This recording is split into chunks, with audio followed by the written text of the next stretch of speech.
Yeah, I mean, you don't normally expect to see G2 coming in as the 7th seed, but as you both have highlighted, it's been a very inconsistent regular season for G2. They kind of needed that win against Fnatic to lock themselves a spot in playoffs. And so now that they're here, we'll see, will it be playoff G2 or will it be regular season G2? As the laning phase kicks off and both junglers starting on the top side, pathing towards bot. Kind of what we've been seeing from pretty much every jungler in the meta right now. Top lane often left on an island. Especially, I think BrokenBlade's going to be pretty happy with that as well. He just wants to sit back, scale against this Sion and have a free lane. It does make things a little bit more interesting for Sheo, though, because I don't feel like he's going to have much control over this bottom side. So it should give G2 the option to go for that early crab, take that, and then kind of have that advantage already going on towards SkewMond. As you already said, like, I think BrokenBlade should have a good time here in the top side as well. So the potential here to try and force double crab is actually there for G2.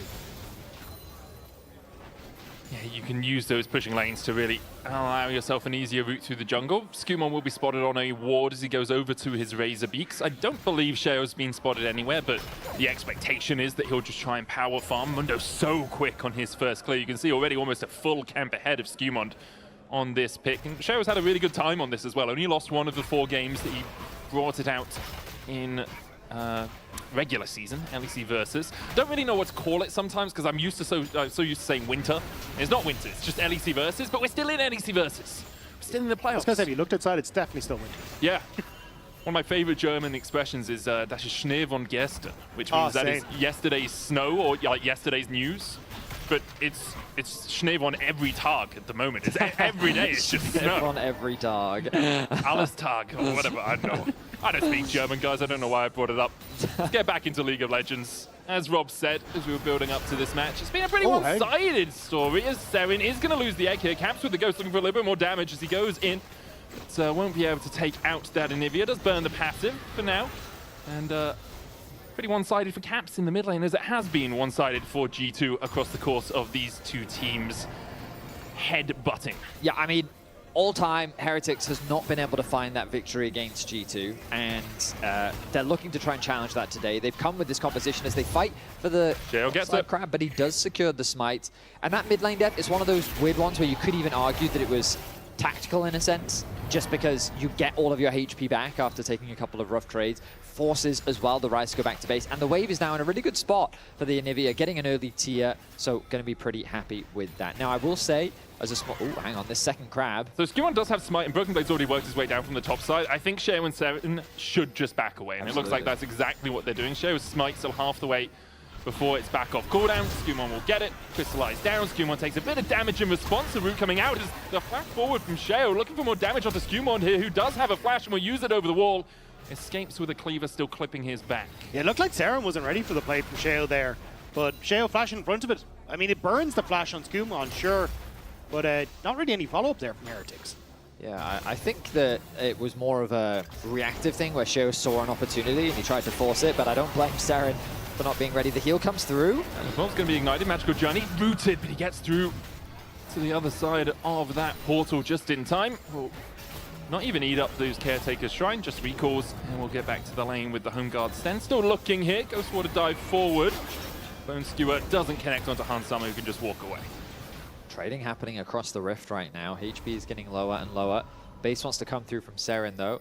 I will note, Anivia builds, recently from Caps specifically, he likes to do things like the Rod of Ages and to immediately start building damage. He prefers to have that Anivia online earlier. By going for the tier into the rower, you delay your damage quite significantly, but naturally it does give you better scaling, a little bit more defensiveness as well, because you do get that Seraph's shield. So we'll see how things pan out for Serin, because as you mentioned in the draft, Medic, Heretics is going full late game with this composition. They really want to slow the game down. They want to inhibit what G2 can do in the early game. So far the laning phase is pretty even across the boards, but ultimately that's the kind of game state that Heretics is looking to keep. Small flash frost there from the Anivia. Just stopping what we were seeing, but it seems like we're back to normality, as it's a small lead for G2 in the early game. BrokenBlade leading in the top lane. No real surprises there. Gwen into the Sion is a favorable matchup for the Gwen, and then Caps with a small lead in mid from the plate that he's collected. Both junglers just have done the trick to get your smite upgraded as well, where they've reset a little late to get your one upgrade, and then they're going to take your camp for SkewMond. Sheo just held on, but with Sheo going for this later reset, it does actually open up a bit of a window here for him to take Dragon, as SkewMond is still on this bot side camp. Sheo's going to start it up. In fact, Cleaver doing percentage HP damage means it's pretty easy for him to chunk away at it. But Caps has 6 in the Realm Warp. Serin does have his ult as well. Sten going in the Realm Warp behind as Ice looks for the damage. Labrov, once again, a magical journey just gets him to safety. Sten looking for it. Caps goes in with the Rune Prison, the overload. Can't quite get the damage, but in the end, he catches out the Ghost Water dive from that fight. Caps with the first blood of the series. Nice play from G2 as they look for a little bit more ice, so I think he has the distance. Voltbreaker coming out, Hans Summer flashing for it, looks for the build over Peacemaker and finds his man. A headshot from Hans gives G2 2 on the board. I wasn't expecting them to get that second one, but Labrov with some fancy moves. It looked like that he was dead to rights, but just at the right time, he was able to get the portal down and escape to safety. This forced Team Heretics to overextend for that kill and put them in a tricky situation. Yeah, and it was just a great move from Caps here. Ends up rotating off of that mid wave and immediately realm warping into the position to cut off Ice from having any sort of escape route. So with Sten's now gone, Ice wants to try and take the fight forward as Sheo ends up being forced out on that top side by Hans Summer and SkewMond. And at this stage, Ice, I mean, it's 4 versus 1. The lad doesn't stand a chance. Yeah, I mean, good spot out as well on that Caps Realm Warp, just because you can see how quickly Heretics just split apart. The fight became so divided, and just like that, G2 find themselves 2 early kills. No dragons secured just yet, but I expect that to be the objective that both teams will be setting their sights on soon. Yeah, Hans Summer now 700 gold ahead as BrokenBlade using the needlework forces Tracyn to flash away. And G2 now with that advantage on the bot side. The BF Sword Zerka's already complete for the Kate. It's going to be so much easier to get the pressure in this lane. Do need to be a tiny bit cautious because you don't have your flashes, and a good bone skewer into Phantom Undertow could cause you to go swimming with the fishes. But assuming G2 play it safely, they have a large advantage now. This is what we were talking about, though, with the drafts. Like, giving G2 pushing lanes where they can rotate around the map, especially with Caps, is always going to be when they're at their most dangerous. And Heretics are kind of giving them that window when they're taking fights like this. So now you're in a position with SkewMond on the bottom side. Sheo could try and go for cross map and look for those Void Grubs, but G2 should be able to start stacking these dragons now with the position that they're in. I'll also say Void Grubs not as effective when you don't have pushing lanes. Yeah. It's like, you really want to be playing around these dragons, you want to be building towards team fights, because that's where Heretics composition really comes online. If you're getting the grubs and you haven't hit a tower, it doesn't really matter. Only mid lane tower has taken a plate. There's a ward here on Sheo and Sten as they look for Labrov and Hans Summer. Control ward in the bush, keeping Labrov safe as houses. Ice is going to move up. Labrov doesn't have that flash, but does have the magical journey. Dragon down to 3,000 as SkewMond continues to punch first and ask questions later. Sheo stepping forward now has the maximum dosage. Temper Fate connects on Ice. Sheo steals away the Drake. Sheo using that own mode, the flash cease and desist, going on to Ice. He's been left to the wolves. G2 will take the kill, even if they lose the Drake. G2 collapse well, and Heretics, they try to take the fight, but they're already behind. And with Labrov hitting the nice Tempered Fate, sets up easily for the G2 play. I do wonder if Heretics overall still feel quite happy about this, though, because by denying the first Drake, it gives them time. Remember that this composition wants to scale, and if G2's able to stack the dragons, it puts more pressure onto Heretics. Oh, Sten, why are you backing here? Why are you backing here? A Cosmic Binding. Sten will be able to dash across the wall, but the chase comes out from SkewMond. That was foolhardy, to say the least, from Sten. No vision, no information. He gives over another kill. And now Hans Summer and SkewMond are off to the races with how accelerated they are in this early game. And that's my biggest worry, is just 1,000 gold lead coming out of this bottom side. You still are only going to accelerate that even further with more of these plates being available on this bot end. And sure, you got a dragon, but I still think Caitlyn going to be very happy with the position they're in to just continue racking up more and more of this gold. Yeah, I mean, that's the trade-off, right? On the one hand, just sitting there saying, hey, we got a dragon, we can potentially stall things out. We don't have to fight them for the next one or even the third one. But like, okay, what are you going to do about the Caitlyn right now? Because that Caitlyn sees your towers as pin cushions that she very much wants to take out. So in a fantastic position, Hans Summer's going to return to the bot lane with a 900 gold lead, quickly working towards that first completed item. And yeah, I mean, G2 now just need to leverage this early game lead they've built. 2.3k the advantage. And this is not even factoring in BrokenBlade building his own lead in the top side as well. He's gotten himself about a 550 gold lead in the top lane. Very much what we expected from the Sion versus Gwen matchup, but he's going to continue to ramp up. So it's not like G2 don't have scaling options of their own. They want to be playing this 1-3-1 style and trying to play the whole map. For Heretics, about 2.5k down, something they didn't really experience too much in the latter half of the regular season. They were actually in prime position in a lot of their games. In the last 2 weeks, they managed to go 4-1. As we see the ace in the hole coming down onto ice. Had gold leads at 14, high grub percentage, high herald percentage. Here, they have been able to pick up those first 3 grubs and the Drake because of that Sheo seal, but in terms of gold lead, it is not looking too sprightly. And I think a lot of that was because we saw Heretics, finding windows to play around this bottom side, getting Ice into a position where he could be the carry. And I think that's kind of the idea with this composition as well is, hey, we're going to have you on Aphelios, a very comfort champion for Ice, and have you scale into the later portion of the game. But I think what's missing is those same tools from Heretics to try and enable plays around this bottom side, or even like the likes of the Orianna that we've seen paired with this Mundo so frequently for Heretics that kind of sets up for these flash plays with Sheo at Dragons. I also think that, I mean, this is a bit of just me speculating more than anything, but it feels like in best of ones, scaling just has an inherent advantage because people understand that a loss holds more weight. But in the best of threes, I feel like especially the good teams are a little bit more willing to take those risks and trust that if things go wrong, there are ways in the series for you to come back.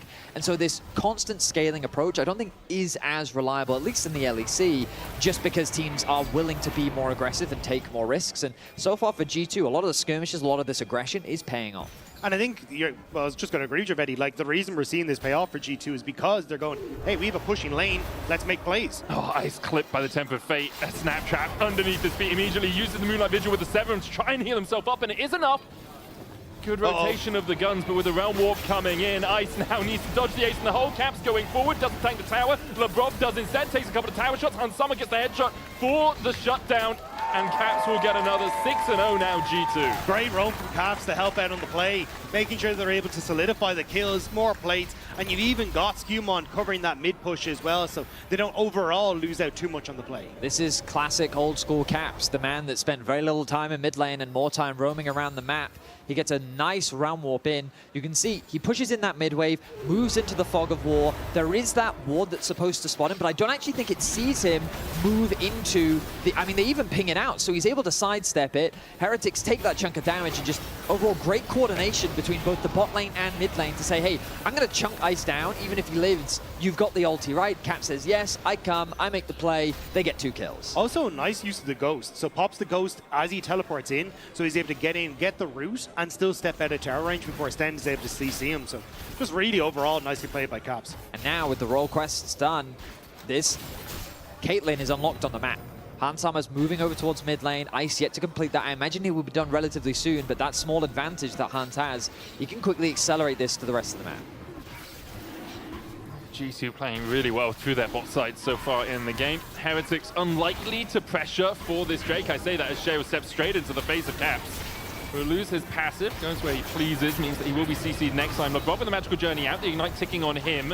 Meanwhile, Ice is not moving from the mid lane. Drake secured for G2. Heretics still poking and prodding and putting their nose where G2 don't want it to be. BB moved to mid to keep that wave pushed in, and Tracyn will just ult his way back towards top to get the wave under town. I think you're seeing one of the biggest strengths of Mundo is his ability to just not care. Yeah. He will quite happily walk into space that you control and force you to make a decision. You can see that he bullied Caps off that tri-brush, but he couldn't quite get enough space because his Aphelios does not feel strong enough to take that fight.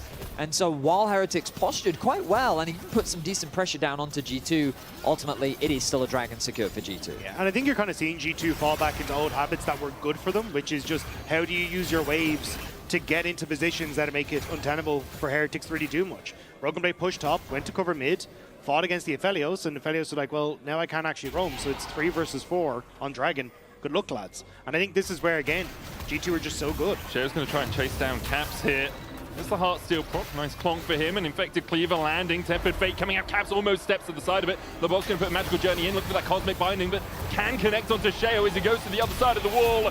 Death from below, dodged by Caps. Labrov gets the kill, but now Caps in the Glacial Storm will fall. Sten needs to be ushered out here by Serin, and will do so with that Flash Frost getting the stun. Fancy footwork from Caps on that one to actually get the kill back onto Sheo. And Labrov coming in just in the nick of time. But yeah, you've got to see this this model's a little scary. Yeah, I mean, it ends up being a 1-for-1 trade, but the gold goes the way of G2. Plate secured in top lane, a Herald is secured as well. Tracyn knows that he's on a very difficult, in a very difficult situation. Serin at the very least will get some plates back. He gets a kill, and he'll close that gold. I mean, he'll even gain a gold advantage over Caps, which is very much needed for this Anivia, but mid lane falling as well. So a good skirmish for Heretics. Goes 1-for-1, but the gold difference, I mean, it still goes the way of G2. Yeah, I mean, 2.3k gold on Hans Sama now. This Caitlyn is absolutely accelerated, and it's not like she falls off that much in the late game either. So I think for G2, this is where you're just going to be focused on how do we try and enable Hans Sama to be a menace in these fights and keep up this pressure. And with now having full push relatively well on mid lane, as long as the Infernum gun isn't up for Aphelios, you can start to shift this pressure into side lanes and now play off of two very strong solo lanes as well. Remind me, Medic, I believe it's tap deal might equal to her might to a targeted battlefield, I believe is Caitlyn. Sure. You're supposed to know this, bro. You're logged in. Caitlyn. I was going to make a joke. How mighty do you think the Caitlyn is? Pretty damn mighty right now as Serin's going to get caught up in the Tempered Fate. G2 looking to collapse on a play that was started by Heretics. Cosmic finally not landing the stun, but Serin, even with his egg, is going to get chased down. The egg in the middle of 4. And Summer comes across just for the assist, and G2 get another. I mean, Heretics should want to avoid fighting at all costs. Their game plan should be cross-mapping, trading gold, avoiding skirmishes. They're just playing into G2's hand, and G2's like, with pleasure, absolutely. Every skirmish is going their way. 8-1 the kill score. You get the Herald on the bottom side. Campsu's all the way. SkewMond might have overextended though. Has the flash. Goes back in onto Sheo. SkewMond down to a 3rd HP. Sheo around the same as the chase comes in from Labrov and Hans Sama. Sheo trying to walk his way out of this one with the maximum dosage, but he can't heal up enough. G2 now 9-1 up on the scoreboard. He put back on his nicest suit before he went down there. And now Cap still pushing on this bottom side as well. You got push in mid. Like, they keep trying to make plays, but G2 just able to escape. I mean, it's a situation where you called it out in draft, Dagda. G2 have winning lanes across the board. And if that's the case, they're gonna leverage it. They're gonna use it. And I mean, and credit to Heretics, yes, you did get that first dragon. And I sat there and said, well, maybe this could be a good thing because you know that you can then stall the game out. You don't have to contest. But then they contested the second dragon. They continue to contest in the river. And every time they've contested G2, it's just been more kills going to G2. And that's what you were saying. Like, the value of getting that first dragon is you can cross-map. So you can then go, oh, Aphelios, you go top when Dragon's up. Exactly. We'll then get Tower and Gold on you, but that's not what we're seeing. I don't think Labrov's missed the Tempered Fate so far. Flash with the Cosmic Binding as well for the follow-up. BBT being in. Serin's going to try and get his way out, but it's a damn frosty evening, and G2 will pick up another kill. BB just really wanted to get on the board there. TP'd in to get a kill. It's like, lads, you're having too much fun without me. 10-1, a massive gold lead for G2. And he's going to be able to get this tier 2 in the bottom lane as well, because there's just not enough people on the map for Heretics right now. And look at that KP for Labrov. He's been involved in 9 of the team's 10 kills. He's had a spectacular Bard performance. And, I mean, it's nothing but domination here in this first game. 19 minutes in. The gold lead is 8K, if I'm reading that right. 10 kills to 1. Like, systematic destruction. And I think... yeah, Heretics, their approach to this game has been too passive, and they've tried to take fights when they just haven't been strong enough, and it's resulted in a serious snowball for G2. Heretics is trying to find anything they can on the map right now. They'll get a top tower as Sheo is looking for BrokenBlade, but that's a Dusk and Dawn and a Riftmaker Gwen, specifically built to work her way through the tanks of the Scion and the Mundo. Sheo doesn't want to stay around for too long. G2 using the pressure they have from bot to look for these plays, but now with a TP behind, perhaps Caps on the other side of the map. Heretics can look for something. Sten takes half his health. Bolt Breaker almost gets SkewMond out, but he's blocked with the root. Sheo going for more as they all collapse onto Labrov. He dies.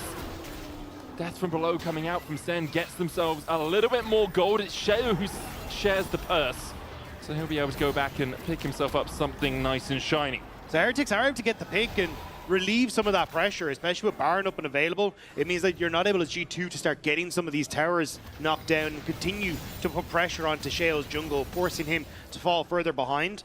But still, you kind of need a few more of these if you want to actually start getting tempo into your lead. Absolutely, and one of the things now is G2 just going to play the side. Like, look at how deep Caps is pushing in the top lane. It's very difficult. Stendy should be able to get out of this one. Right? Yeah, he should be fine. I mean, BrokenBlade can chase Right? for days. Crystallize comes out from He's 7. still chasing. Okay. It's fine. It's fine now. But this is what I mean. Look at how deep BrokenBlade is. 1v2, he's saying, I don't care. Look at Caps on the minimap as well, on the top lane, pushing that in. Mid is also pushed, and Labrov is going to use this to move into enemy jungle, drop wards down wherever he needs to, and it's just full map coverage and control for G2 right now. And G2 are so strong. Sten locked up. He tries to get away, but Labrov follows him with the auto attack, and G2 get another. Did he go between the wolves to bind him? Like, he rooted Stent Was that using not the the wolves. knockup? Was it with the wolves? I thought it was SkewMond just with the knockup. I'd have to look at it again, and I don't think we're going to have a chance because Ice is dead in the mid lane. The Temper Fate didn't connect, but the rest of G2 immediately collapsed. And for Heretics, it's looking pretty grim, lads. SkewMond going for more onto Sheo. Han Summer opening up. Maximum dosage coming out from the Mundo. Serin takes almost half his health. A single headshot out of that Caitlyn. I was going to say, this is where G2 are basically hitting their stride. You've got 2 items completed with the Infinity Edge now for Ansama. Caps has 2. Dusk and Dawn completed on BrokenBlade. Like, they are feeling themselves right now. And Stend is about to get us. This is your tank who's trying to step up, being beaten back by a Bard and a Vi. Like, yes, it's Black Cleaver Sundered Sky, but that Bard only has a locket. I mean, G2 just stayed mid, taken everything that they wanted. Remember that this play started by them killing Ice. Ice is now back. And then they've stuck around. It started by them killing Sten. Oh, and then they true. killed Ice. Yes, you're and then completely Sten right. came back. And now it's going to be a Baron. Systematic destruction by G2. The gold lead continues to grow. We'll look back. Oh, we're actually going to get to see. I'm convinced that Labrov actually connects the binding. Look, Wolf. Oh, yeah. Do that. Yeah. Beautiful Bard play there. And Labrov deserves that kill, absolutely. They then converted into a tower dive underneath this tier 2. Ice has nowhere to go. What do you do though, man? Yeah. You're like, oh, I dodged the Temper Fate. Cease and desist. Play safe. You should have played safe, bro. Oh, You should have played safe. Yeah, Come on. And then Serin just takes a chunk of damage off of Caitlyn. She is so strong right now.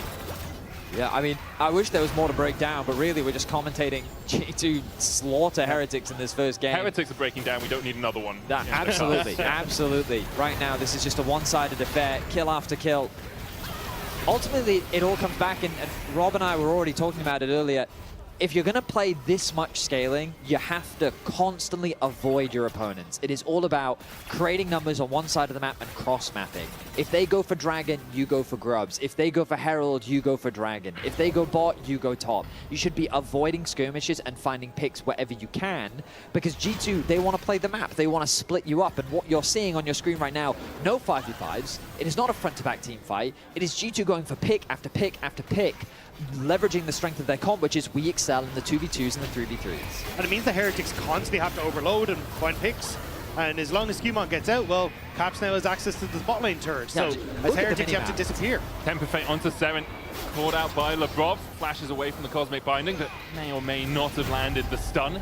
Look at bot lane. Not, it does, as you say. Look at bot lane. Caps pushing in, and Heretics using that as their opportunity to engage. But as soon as the unstoppable onslaught comes out, look at the CC chain on Tracyn. TP behind now with cease and desist onto that backline. Sten knocked back. Han Summer chases out the Scion.